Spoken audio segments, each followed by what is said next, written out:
Good morning student, class 11th।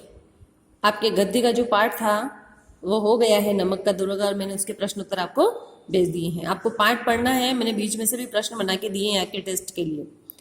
आज जो है आपके पीछे पद्य में पहला पार्ट कबीर है, लेकिन कबीर जो पार्ट है वो अभी बड़ा है और कठिन है, तो मैं अभी आपको टेस्ट के लिए मीरा वाला पार्ट दे रही हूँ, जो आपने एक पद पहले भी पढ़ा हुआ है, पहले की क्लास में भी पढ़ा हुआ है, इसलिए आपको ये करवाऊंगी। आज जो मीरा का परिचय पढ़ रही हूँ उसको आपको अपनी कॉपी में उतारना है।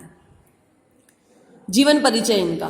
कृष्ण भक्त कवियों में मीराबाई का नाम सर्वोच्च स्थान पर है। मीरा का जन्म राजस्थान में मेड़ता के निकट कुड़की गांव में प्रसिद्ध राज परिवार में 1498 ईस्वी में हुआ था। इनके पिता का नाम रतन सिंह था। मीरा का विवाह केवल 12 वर्ष की आयु में चित्तौड़ के राणा सांगा के पुत्र कुंवर भोजराज के साथ हुआ था। दुर्भाग्यवश विवाह के 7-8 वर्ष बाद ही मीरा का विधव्य के दुख का पहाड़ टूट पड़ा। मीरा के बचपन में ही उनकी माता का देहांत हो गया था। मीरा ने जो अपनी माँ को भी बचपन में खो दिया था, और 18 साल की उम्र में तो इन्होंने अपने पति को भी खो दिया था। मीरा बाल्यकाल से ही कृष्ण भक्ति में लीन रहती थी, पर पति की मृत्यु के बाद तो मीरा ने अपना सारा जीवन कृष्ण भक्ति में ही लगा दिया। वे साधु संतों के सत्संग में रहने लगी। शीघ्र ही उनकी ख्याति दूर दूर तक फैल गई, यानी सब तरफ पता चलने लग गया। राजघराने की एक रानी का साधु संतों से मिलना जुलना, कीर्तन करना उनके परिवार वालों को अच्छा नहीं लगा। उन्होंने तरह तरह की यातनाएं दी गई। अंत में तंग आकर मीरा ने जो मेवाड़ छोड़ दिया और मथुरा वृंदावन की यात्रा करते हुए द्वारिका जा पहुंची। वहां वे भगवान रणछोड़ की आराधना में लीन हो गई। मीरा लौकिक बंधनों से पूर्णतः मुक्त होकर निश्चित भाव से साधु संगति और कृष्ण पूजा उपासना में अपना समय व्यतीत करने लगी। ऐसी परिस्थिति में मीरा गा उठी, मेरे तो गिरधर गोपाल दूसरा न कोई, झाके सिर पर मोर मुकुट मेरो पति सोई।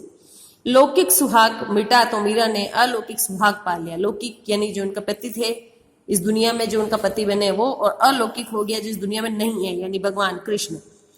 वह तो पग घुघरू बांध मीरा नाची रे की अवस्था में आ गई। देवर राणा विक्रमादित्य ने जहर का प्याला भेजा और मीरा उसे गिरधर का चरणामृत समझकर पी गई। ऐसा अनुमान है कि मीरा ने 1546 ईस्वी के आसपास नश्वर शरीर त्याग दिया। 1546 ईस्वी में उन्होंने अपना जो देह थी वो त्याग ली, यानी उनकी मृत्यु हो गई। रचनाएं उनकी जो मुख्य हैं, मीरा ने मुख्यतः स्फुट पदों की रचना की है। ये पद मीराबाई की पदावली नाम से संकलित है।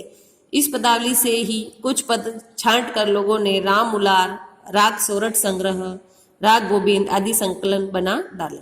सच यही है कि भिन्न भिन्न रागनियों में गाए जाने वाले भक्तिपूर्ण पदावली मीरा की प्रामाणिक रचना है।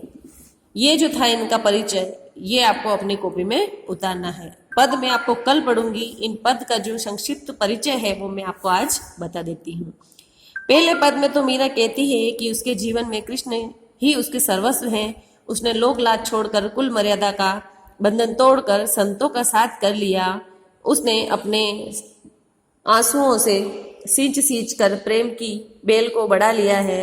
उसे कृष्ण को प्रेम ही माखन जैसा मूल्यवान प्रतीत होता है और शेर सांसारिक छाछ जैसी व्यर्थ प्रतीत होती है। यह भक्तों को देखकर प्रसन्न होती है और जगत को देखकर रोती है। दूसरे पद में इन्होंने बताया कि मीरा कृष्ण के प्रति अपनी दीवानगी प्रकट करती है। वे अपना नारायण के प्रति पूरी तरह समर्पित हो चुकी है।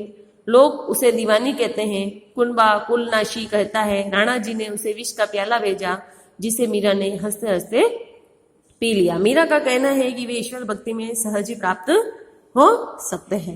इसके जो 2 पैराग्राफ है आपके, एक और इधर दूसरा, 2 पद जो है इसके अपन हम कल पढ़ेंगे। यहाँ तक आप परिचय याद कर लें और एक बार इसके पद पढ़ लें, क्योंकि ये पद मैंने आपको पहले की क्लास में पढ़ाए हुए हैं, तो आपको कोई समझने में कठिनाई नहीं होगी।